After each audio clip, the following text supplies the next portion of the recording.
Good morning everyone. आज अपन बात करेंगे ब्लड ट्रांसफ्यूजन के बारे में।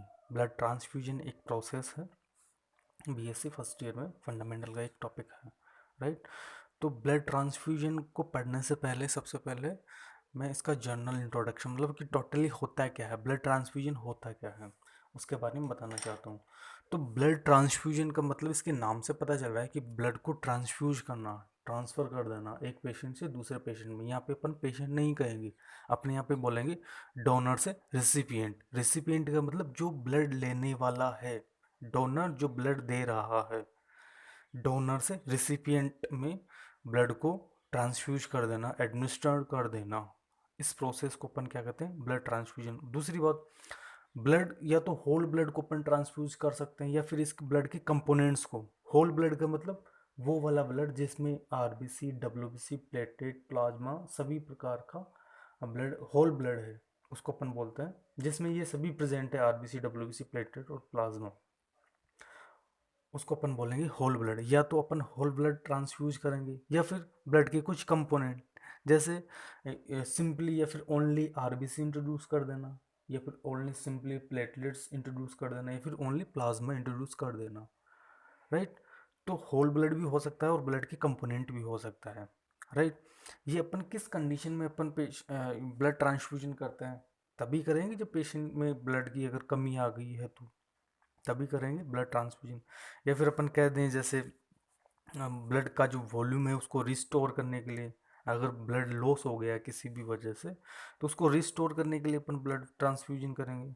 या फिर अपन कह सकते हैं किसी किसी जो हीमोफीलिया के पेशेंट होते हैं उनमें क्लॉटिंग फैक्टर नहीं होता, तो अपन ब्लड के माध्यम से या फिर सिंपली क्लॉटिंग फैक्टर पेशेंट को दे सकते हैं, तो वो भी क्या कहलाएगा, ब्लड ट्रांसफ्यूजन। तो अपन कह देंगे replace clotting factor, clotting factor को भी रिप्लेस करने के लिए अपन प्रोसीजर करते हैं।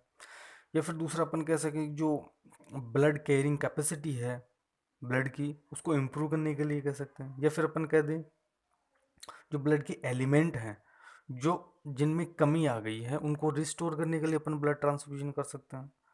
अगर पेशेंट को कॉम्प्लिकेशन आ गया जैसे एक्सचेंज ब्लड ट्रांसफ्यूजन, तो पेशेंट का जितना भी होल ब्लड है उसको स्लोली स्लोली या फिर कुछ कंटेंट में निकाला जाता है और फ्रेश ब्लड उसको इंट्रोड्यूस किया जाता है, उस कंडीशन में भी हो सकता है। और अपन कहते हैं कि हीमोग्लोबिन का लेवल, जो कोई एनीमिया का पेशेंट है तो उसमें भी अपन ब्लड ट्रांसफ्यूजन करते हैं। तो ये इसके कुछ इंडिकेशन पर्पस हो सकते हैं, बट इसके मोस्ट इम्पोर्टेंट हैं general instruction during blood transfusion. Blood transfusion करते समय पे कुछ बातों का ध्यान रखना होता है।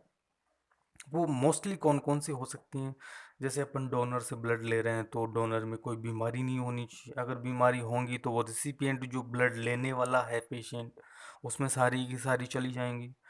तो जो भी डोनर होगा उसमें कोई बीमारी नहीं होगी, उसी से अपन क्या लेंगे, ब्लड लेंगे। और जो मेडिकेट अपन लगाते हैं, कैनुला लगाते हैं, वो 18 गेज का होना चाहिए। वो इसलिए अपन लेते हैं क्योंकि उसका जो साइज होती है, उसका जो डायमीटर होता है वो वाइड होता है, बड़ा होता है। तो उसमें जो आरबीसी है वो आसानी से क्या हो जाती है, पास आउट हो जाती है। अगर अपन कम डायमीटर, जैसे कम डायमीटर का वो लेंगे, जैसे 20 का, 24 का, 26 का, तो मेडिकेट जो जो इसका जो डायमीटर है वो कम होता है। जैसे जैसे इनकी संख्या बढ़ती है, जैसे 18 से 20, 22, 24, तो उसका डायमीटर क्या हो जाता है, कम हो जाता है। अगर अपन उसकी सहायता से अगर ब्लड ट्रांसफ्यूजन करते हैं, पेशेंट को इंट्रोड्यूस करते हैं, तो जो आरबीसी की डिस्ट्रक्शन होने में क्या होगा, आरबीसी डिस्ट्रक्शन हो जाएंगी क्योंकि उसका गेज कम है। दूसरा, अगर किसी किसी केस में अपने को वो जो ब्लड ट्रांसफ्यूजन है वो रैपिड करना होता है, तो 24 गेज साइज की जो मेडिकेट से अपन रैपिडली ट्रांसफ्यूज नहीं कर सकते, तो इसीलिए अपन 18 गेज का मेडिकेट काम में लेते हैं। दूसरा, स्टार्टिंग टाइम में 30 से 45 मिनट अपने को स्लोली स्लोली इन्फ्यूजन करना है, क्योंकि जब अपन स्टार्ट में स्लोली इसलिए कर रहे हैं, अगर कोई रिएक्शन होगा, कोई कॉम्प्लिकेशन होगा, तो अपन जितना जल्दी हो सके उसको डिटेक्ट करेंगे और ट्रांसफ्यूजन को क्या करेंगे, स्टॉप कर पाएंगे, राइट। वाइटल साइंस हमेशा चेक्ड होनी चाहिए पेशेंट के before administer blood transfusion, right. Cross match होना चाहिए प्रॉपरली। क्रॉस मैच मतलब जो डोनर है जो रिसिपिएंट है उन दोनों का जो ब्लड है वो सिमिलर होना चाहिए। अगर सिमिलर नहीं होगा, एक जैसा समान नहीं होगा ब्लड ग्रुप में, आरएच फैक्टर में, तो क्या हो सकता है, हीमोलाइटिक रिएक्शन होगा। इस कंडीशन में तो क्रॉस मैच जरूरी होता है। और ब्लड का जो कंपोनेंट है उसको हम मतलब उसको सेक नहीं करना होता है, उसको सेक नहीं करना होता है। और हमेशा जब भी अपन ब्लड ट्रांसफ्यूजन करते हैं तो जो ब्लड है जिसको ट्रांसफ्यूज किया जा रहा है वो बॉडी टेम्परेचर पे होना चाहिए, राइट। अगर कोई भी कॉम्प्लिकेशन अपने को नज़र आती है पेशेंट में ड्यूरिंग ट्रांसफ्यूजन, तो अपन क्या करेंगे, स्टॉप कर देंगे, किसको, ट्रांसफ्यूजन को स्टॉप कर देंगे। और जो मेडिकेट है, जो लाइन है, आईवी लाइन है, उसमें एनएस पुश कर देंगे, जिससे क्या होगा, जो आईवी ट्यूबिंग है, मेडिकेट है, वो क्लीन हो जाएगा। अगर उसमें ब्लड रह जाएगा ट्यूबिंग में, मेडिकेट में, तो उसमें क्लॉट होने की वजह से वो ब्लॉक हो जाएगा। फिर अब नेक्स्ट अपने को ब्लड ट्रांसफ्यूज करना होगा, तो उसके लिए अपने को फिर दूसरी साइड से अपने को मेडिकेट लगाना होता है। तो इसलिए अपन क्या करेंगे, स्टॉप करने के जस्ट बाद एनएस प्लस फ्लैश कर देंगे उसमें मेडिकेट में, जिससे क्या हो जाएगा, क्लीन हो जाएगा। और ट्यूबिंग में भी क्या कर देंगे, ट्यूबिंग को अपन क्या कर देंगे, क्लीन कर रखेंगे। और उसके बाद में अपने को करना क्या है, इन्फॉर्म द डॉक्टर, डॉक्टर को क्या करना है, इन्फॉर्म करना है, राइट। ये इसके जनरल है। तो अपन सिंपली सिंपली सबसे पहले ब्लड ट्रांसफ्यूजन का डेफिनेशन पढ़ेंगे, पर्पज पढ़ेंगे, फिर जनरल इंस्ट्रक्शन, और उसके बाद में प्रोसीजर के बाद में अपन उसकी क्या क्या कॉम्प्लिकेशन हो सकता है उसके बारे में अपन बात करेंगे, राइट। तो फर्स्ट ब्लड की डेफिनेशन, ब्लड ट्रांसफ्यूजन की डेफिनेशन क्या है कि blood transfusion is the transfusion of whole blood और इट्स कंपोनेंट। ये वही बता रहा है जो मैं आपको बता चुका हूँ कि ब्लड ट्रांसफ्यूजन क्या है, ट्रांसफ्यूजन करना किसको, होल ब्लड को और इट्स कंपोनेंट, या तो दोनों हो सकते हैं, या फिर होल ब्लड हो सकता है, या फिर इसके कंपोनेंट हो सकते हैं, right. Such as blood cells and plasma, blood cell में आरबीसी, डब्ल्यूबीसी और प्लेटलेट्स आती हैं, एंड प्लाज्मा जो सेपरेट कंपोनेंट है किसका, ब्लड का। From person to another person, from one person to another person, यानी कि एक व्यक्ति से दूसरे व्यक्ति में, और वो एक व्यक्ति कौन होगा, डोनर, जो ब्लड देने वाला होगा। और एंड अनदर पर्सन कौन होगा, जो ब्लड रिसीव कर रहा है, जिसको ब्लड ट्रांसफ्यूजन करना है, उसको अपन क्या बोलेंगे, रिसिपिएंट, ब्लड लेने वाला, राइट। उस प्रोसेस को अपन क्या बोलते हैं, ब्लड ट्रांसफ्यूजन, राइट। इसके पर्पज की अगर अपन बात करें तो सिंपली आपको पर्पज मैंने बता चुका हूँ पहले, या फिर अब सिंपल एक एक लाइन में आपको बताना चाहूँ तो पर्पज क्या होंगे इसके, रिस्टोर वॉल्यूम ब्लड वॉल्यूम को रिस्टोर करने के लिए, रिप्लेस क्लॉटिंग फैक्टर को रिप्लेस करने के लिए, इम्प्रूव ऑक्सीजन कैरिंग कैपेसिटी, जो ब्लड की कैपेसिटी होती है क्या, ऑक्सीजन कैरिंग कैपेसिटी होती है किसकी, ब्लड की, उसको इम्प्रूव करने के लिए अपन क्या करते हैं, ब्लड ट्रांसफ्यूजन करते हैं। Restore blood element that are depleted, कहने का मतलब जो ब्लड के एलिमेंट हैं वो कम हो गए हैं या फिर लॉस हो गए हैं, उनको रिप्लेस करने के लिए अपन क्या करते हैं, ब्लड ट्रांसफ्यूजन करते हैं। प्रिवेंट कॉम्प्लिकेशन, और कॉम्प्लिकेशन को प्रिवेंट करने के लिए। नेक्स्ट अपन बोल सकते हैं to raise the haemoglobin level, haemoglobin के लेवल को अपन राइज करने के लिए। टू प्रोवाइड एंटीबॉडीज, और एंटीबॉडीज प्रोवाइड करवाने के लिए। ये जो लास्ट वाला टॉपिक हो सकता है, टू प्रोवाइड एंटीबॉडीज, एंटीबॉडीज कैसे, जो प्रेजेंट टाइम में चल रहा है प्लाज्मा थेरेपी, किसके लिए, कोविड-19 के ट्रीटमेंट के लिए। यानी कि जो पेशेंट कोविड-19 यानी कि कोरोना वायरस से ट्रीट हो चुका है, स्वस्थ हो चुका है, उस व्यक्ति का प्लाज्मा लेके जो इन्फेक्टेड व्यक्ति है किससे, कोविड-19 से, सेम डिजीज से, उसमें ट्रांसफ्यूज कर देना। तो उससे होगा क्या, जो व्यक्ति ट्रीट हो चुका है कोविड-19 से, उसकी बॉडी में क्या बन जाता है, एंटीबॉडीज बन जाती है किसके खिलाफ, कोरोना वायरस के खिलाफ। और उसी एंटीबॉडी प्लाज्मा के माध्यम से एंटीबॉडी ही इंट्रोड्यूस की जाती है किसमें, जो पेशेंट इससे सफ़र कर रहा है, राइट। तो ये पॉइंट इंपॉर्टेंट है, कौन सा वाला, एंटीबॉडीज़ वाला, टू प्रोवाइड एंटीबॉडीज़। तो आजकल वही चल रहा है प्लाज्मा थेरेपी में, राइट। ये इसके क्या है, सिंपली पर्पज है। अपन बात करें जनरल इंस्ट्रक्शन की, तो जनरल इंस्ट्रक्शन वही होंगे जो मैंने आपको बताया था पहले। अपन सिंपली एक एक करके इनके बारे में पढ़ते हैं। अब blood should be fresh, blood हमेशा फ्रेश होना चाहिए। Donor should not have any history of jaundice, cancer, malaria and hepatitis, tuberculosis, syphilis, AIDS और एनी ट्रांस ट्रांसमिसेबल डिजीज। कहने का मतलब जिस व्यक्ति से अपन ब्लड ले रहे हैं पेशेंट के लिए, रेसिपिएंट के लिए, उस डोनर का हिस्ट्री ऐसा होना चाहिए कि उसको कोई भी जॉन्डिस, कैंसर, कम्युनिकेबल, ये जितनी भी कम्युनिकेबल डिजीज़ हैं ऐसी नहीं होनी चाहिए। अगर होंगी तो जिसको अपन ब्लड चढ़ा रहे हैं रिसिपिएंट को, उसमें भी ये डिजीज़ ट्रांसफ़र हो सकती हैं, हो सकती नहीं होंगी, राइट। थर्ड पॉइंट है donor must be tested for AIDS. जिस व्यक्ति से अपन ब्लड ले रहे हैं, कहने का मतलब डोनर का टेस्ट होना चाहिए स्पेशली किसके लिए, एड्स के लिए, राइट। फोर पॉइंट है blood must be store at a room temperature. अगर आप जो ब्लड अपन स्टोर कर रहे हैं वो रूम टेम्परेचर पे होना चाहिए। Donor must have a normal pulse, temperature and blood pressure. Donor का भी वाइटल साइंस नॉर्मल होना चाहिए। Use an appropriate sterile pyrogenic free transfusion set containing A filter of administration. कहने का मतलब जो भी अपन ये जो टेक्निक का जो मतलब प्रोसीजर कर रहे हैं, तो ये प्रोसीजर कैसी होनी चाहिए, स्टेराइल होनी चाहिए और फीवर को रिड्यूस करने वाली नहीं होनी चाहिए। ऐसा नहीं होना चाहिए कि उससे बैक्टीरिया वायरस ट्रांसफ़र हो जाएं और वो फीवर कॉज कर दें, ऐसा नहीं होना चाहिए। ये स्टाइल प्रोसीजर होनी चाहिए, राइट। नेक्स्ट पॉइंट है use 18 gauge needle for infusion. Infusion के लिए अपने को 18 गेज का क्या लेना है, नीडल लेना है, कैनुला लेना है, मेडिकेट लेना है, अपन कुछ भी बोल सकते हैं तीनों में से। नेक्स्ट है maintain TPR chart period to blood transfusion to find on any complication. Blood transfusion से पहले जो रिसिपिएंट है उसका टीपीआर चार्ट अपने को मेंटेन रखना है और देखना होता है कि ये नॉर्मल है या नहीं है, right. Do not add any medication to the blood और trans administered through the same intravenous needle because they may cause damage to the red cells।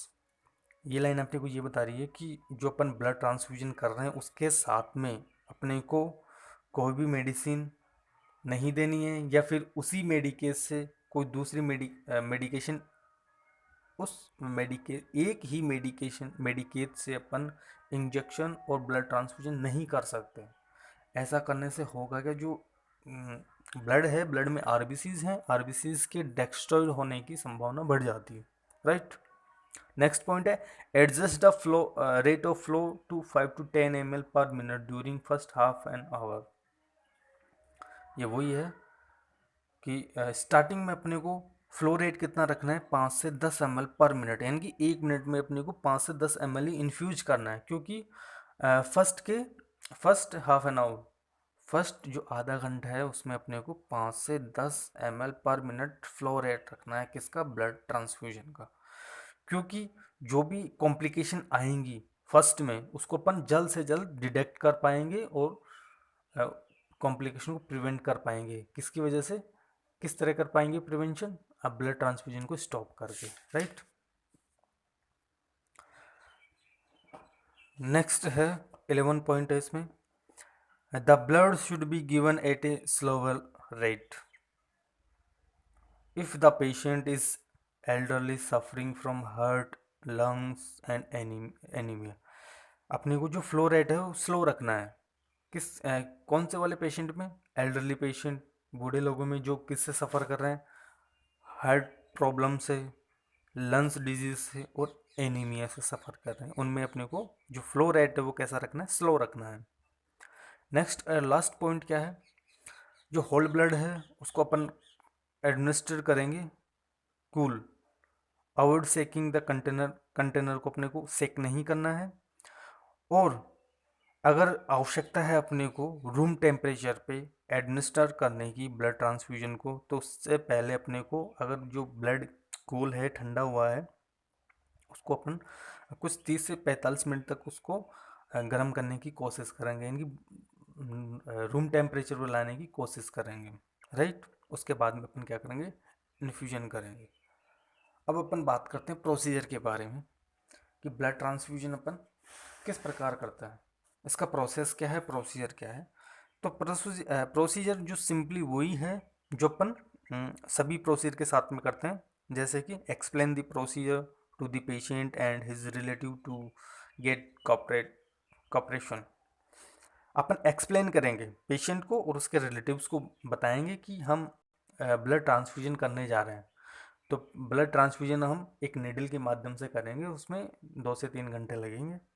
जैसे एनएस ट्रांसफ़र करते हैं, ट्रांसफ्यूज करते हैं, वैसे ही ब्लड को ट्रांसफ्यूज करना है, बट उसमें कुछ अलग मेथड होता है, वो ध्यान में रखने होते हैं। तो इस तरीके का कुछ अपन उनको एक्सप्लेन करेंगे, जिससे वो जो पेशेंट की एनजाइटी है वो क्या हो जाएगी, रिलीज हो जाएगी, और वो अपने को क्या कर पाएंगे, कोऑपरेट कर पाएंगे। नेक्स्ट पॉइंट है मेक हिम कंफर्टेबल। उन सभी को क्या कंफर्ट फील करवाएंगे इस प्रोसीजर के लिए। नेक्स्ट पॉइंट है take the equipment to the bed side. Bed side मतलब कि जितने भी अपने आर्टिकल्स हैं किसमें नेसेसरी होते हैं। आर्टिकल्स के अपन बारे में बात करें तो अपने को क्या चाहिए, ब्लड चाहिए, आईवी सेट चाहिए,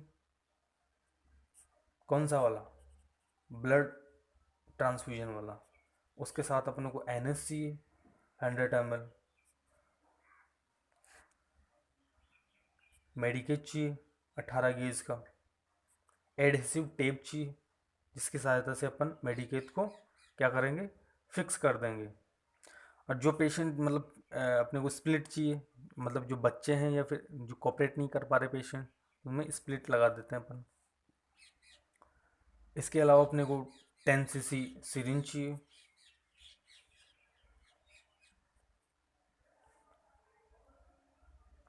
और कैन मेडिकेट को इंसर्ट करने के लिए अपने को एल्कोहलिक स्प्रिट चाहिए, कॉटन स्वब चाहिए। ये सारे क्या है, आर्टिकल्स हैं, राइट। अपन प्रोसीजर के 4 पॉइंट पे चलते हैं। नीडल और casual should be inserted in the when with complete aseptic technique. जो अपन मेडिकेट इंसर्ट करते हैं वेन में, ये जो टेक्निक है वो कैसी होनी चाहिए, एसेप्टिक टेक्निक होनी चाहिए। 5 पॉइंट है keep the needle in position with adhesive tape. जो अपन मेडिकेट लगाया अपन ने, उस पर अपने को क्या लगाना है, एडेसिव टेप लगाना है। एडेसिव टेप लगाने से क्या हो जाता है, वो फिक्स हो जाता है, रिमूव और डिसलोकेज की चांस कम हो जाते हैं। 6 पॉइंट है in case in small child और in case of difficult patient splint must be use. Splint अपन काम में लेते हैं जो बच्चे हैं या फिर जो डिफ़िकल्टी पेशेंट कोऑपरेट नहीं कर पा रहे, जो मेडिकेट को या फिर आईवी ट्यूबिंग को पकड़ के उसको उखाड़ने की कोशिश करते हैं। तो ऐसे टाइम पे अपने को व्रिस्ट पे क्या लगा देना है, स्प्लिट लगा देना है। रेस्ट्रेंट होता है एक तरीके का ये। तो ये क्या कर देता है, ये क्या स्प्लिट क्या होता है, सिक्योरली प्लेस बैंडेज होती है, जिससे क्या होगा, पेशेंट उसको रिमूव नहीं कर पाएगा, किसको, मेडिकेट को, आईवी ट्यूबिंग को, उसके हाथों को अपन क्या कर देंगे, रेस्ट्रेंट कर देंगे, राइट। 7 पॉइंट है इसमें, regulate the rate of flow from 40 to 45 drop पर मिनट और अकॉर्डिंग टू फिजिशियन ऑर्डर। अपने को जो फ्लो रेट है वो कैसा रखना है, मतलब कि स्टार्टिंग में आधे घंटे में अपन ने ऑब्जर्व कर लिया, उसके बाद में अपने को फ्लो रेट कितना रख रहा है, 40 से 45 ड्रॉप पर मिनट, और अपन physician according to physician order अपन फ्लो रेट रखेंगे। लास्ट पॉइंट है observe the patient continuously, inspect the bottle frequently. अपने को ऑब्जर्व करना है बॉटल को बार बार, ब्लड की बॉटल को अपने को बार बार उसको ऑब्जर्व करना है। इफ़ चिल्स और shivering any other occur at the time of infusion, stop the immediately and irrigate the tubing with sterile fluid and inform to the physician।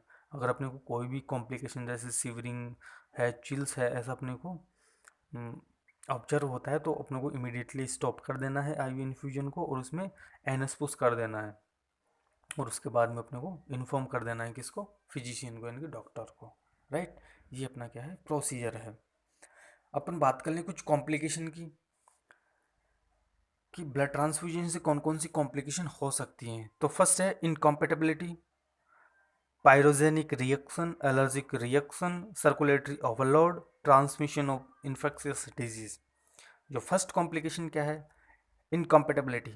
इनकॉम्पेटेबिलिटी मतलब जब डोनर और रेसिपिएंट कि ब्लड में अगर सिमिलरिटी नहीं है, उसके ब्लड ग्रुप में, उसके आरएस फैक्टर में सिमिलरिटी नहीं है, तो क्या होगा, हिमोलाइटिक रिएक्शन होगा, उसको अपन बोलते हैं इनकॉम्पेटेबिलिटी। सेकंड है पायरोजेनिक रिएक्शन। अगर कोई बैक्टीरियल कंटेमिनेशन हो किसमें, ब्लड में, और वो ट्रांसफ्यूज कर देंगे तो फीवर जो होता है वो फीवर चिल्स ये किस में आ जाएगा, डोन इसमें रिसिपिएंट में आ जाएगा। तो ये क्या है, मतलब फीवर रिएक्शन हो जाना, पायरोजेनिक रिएक्शन हो जाना। इट इज किसकी वजह से होता है ये fever, due to bacterial contamination of the blood. जो कंटेमिनेटेड अगर ब्लड अपन ट्रांसफ्यूजन कर देते हैं, एलर्जिक रिएक्शन हो सकता है, सर्कुलेटरी ओवरलोड, अगर अपन फ्लोराइड ज़्यादा रखेंगे तो सर्कुलेटरी ओवरलोड हो जाएगा, ट्रांसमिशन ऑफ इन्फेक्शियस डिजीज, अगर डोनर में कोई बीमारी है, डिजीज़ है, जैसे कि jaundice, syphilis, malaria, filaria, AIDS, ये, और उस डोनर से अपन ने ये ब्लड ले के और रिसिपिएंट में ट्रांसफ्यूज कर दिया, तो डोनर से किस में आ जाएंगी ये बीमारी, रिसिपिएंट में आ जाएंगी, right. It is complete your blood transfusion procedure, right. Thank you.